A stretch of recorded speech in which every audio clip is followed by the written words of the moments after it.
All you ever want to know about Dior Sauvage and all the flankers coming up.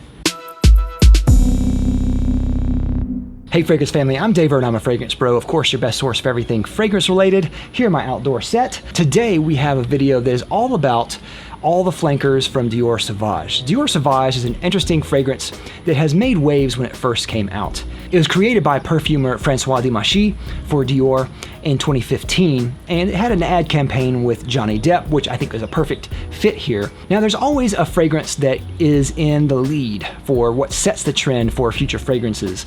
At the time, that was Bleu de Chanel in 2010, which kind of led this whole kind of fresh type of blue type of scent for a while. But when Sauvage came out, it really changed the game and they became the leader. And they're still leading the pack, especially with designer fragrances today. Now there are 4 different fragrances in the line, and I'll be talking about all of them. There are different concentrations of fragrances, and if you're new to the fragrance world and you're not exactly sure which one to get or what the concentrations mean, I'll explain that too. First, we'll start with the original, which came out in 2015. It's an eau de toilette concentration, which eau de toilette is kind of the standard concentration for most fragrances out there today, especially with the designer realm. It's a standard kind of fragrance concentration. And some of the notes in this one are very simple. On their website, they just say it has bergamot, which is a type of citrus, and ambroxan. Ambroxan is a synthetic molecule that smells kind of like ambergris. If you're not sure what ambergris is, that's a byproduct of a sperm whale. It kind of has a musky type of smell to it. The website Fragrantica also lists other notes in there like pepper,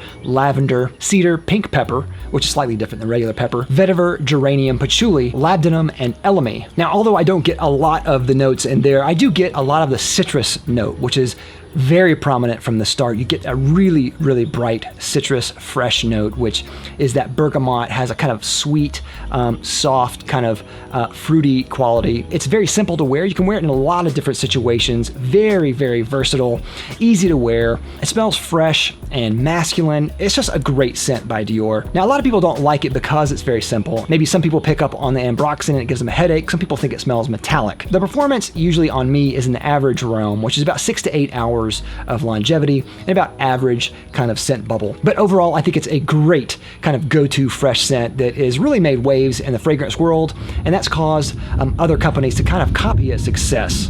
And it's caused Dior to make other spin-offs, which we'll also talk about. Now, the first spin-off they made was called Dior Sauvage Very Cool Spray. The Very Cool Spray version is kind of a continuous spray type of fragrance, kind of in the Axe realm, though I think the concentration is eau de toilette in concentration. The scent itself didn't change that much. They added grapefruit to it, and that's about it, and it's a little bit lighter than the original one. Because of that, I'm not going to really review that much about it. I think you can just save your money and not get that one at all. Now, the first real follow-up fragrance was Sauvage Eau de Parfum. Now, Eau de Parfum is an increase in concentration, so usually they last a little bit longer, and they're usually a little bit stronger than eau de toilette versions. Now, sometimes fragrance houses like to do eau de parfum versions, and they like to change the notes a little bit, and that's exactly what Dior did here. They did an increase in concentration, but they also shifted the notes a little bit, and some people like that, some people don't. The official notes on their website say bergamot and vanilla, which adds a little bit more sweetness to it. And again, Fragrantica also got some additional fragrance notes that they list on their website, probably taken from a press release. They say that it also has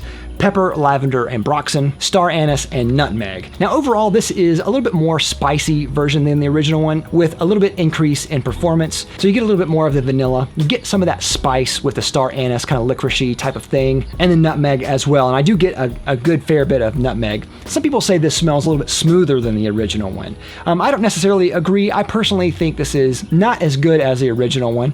It is somewhat stronger, but not significantly stronger. But to me, it kind of took away from what is great about the original Sauvage, which is that bright, citrusy, fresh opening. It kind of dulled that down to kind of smooth out some of the other parts and add a little bit more complexity. To me, I think this is a little bit more generic and a little bit more kind of run-of-the-mill fragrance, kind of copying other fragrances out there. So I don't really care for it. But some people like this because it's a little bit different than the original one. As far as longevity, it lasts a little bit longer, not much, maybe 8 hours. It has about the same scent cloud or scent bubble on me anyway. Now the latest and the final flanker that they made was Sauvage Parfum, and that came out in 2019.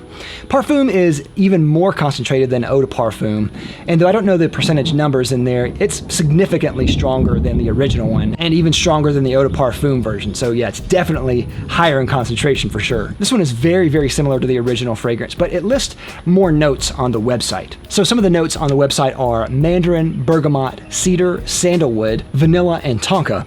And Fragrantica again adds a couple of fragrance notes in frankincense and elemi. Now, if you want something that is significantly stronger than the original one, but kind of retains kind of the same type of smell, definitely go for the Parfum version. This is a lot stronger than the original one, and it has some subtle changes. So some of the notes in there add a little bit of change, but not a whole lot. What I find is that this adds a little bit more musky quality, probably just from the accords kind of interacting with that kind of ambroxan type of thing, but it doesn't really change it up that much. It smells very similar to the original one, but just stronger. That's exactly what everyone wanted. I definitely get a little bit more of the mandarin, the orange kind of thing coming up. I get some of the vanilla in there, the frankincense, but I get a lot of that musky quality. Overall, it's a very nuanced blend that doesn't add a lot to it, but because of kind of the changes, it's interesting. I think probably my favorite version of Sauvage. Now, because this is an increase in concentration, it's Parfum version, it's the most expensive of the ones out there at $120 for, I think, 50 mil. It's more money, but I do think that it's worth it here, especially if you want something that is stronger but similar.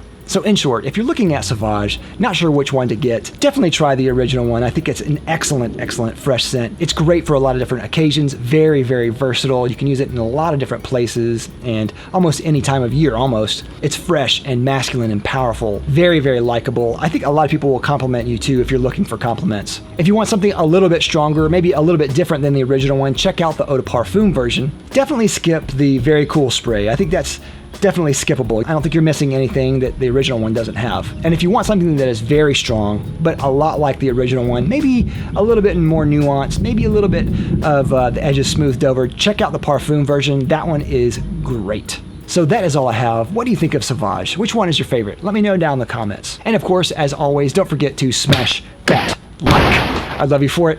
Thank you again for watching. I'll see you next time. I'm Dave with the Fragrance Bros. Bye.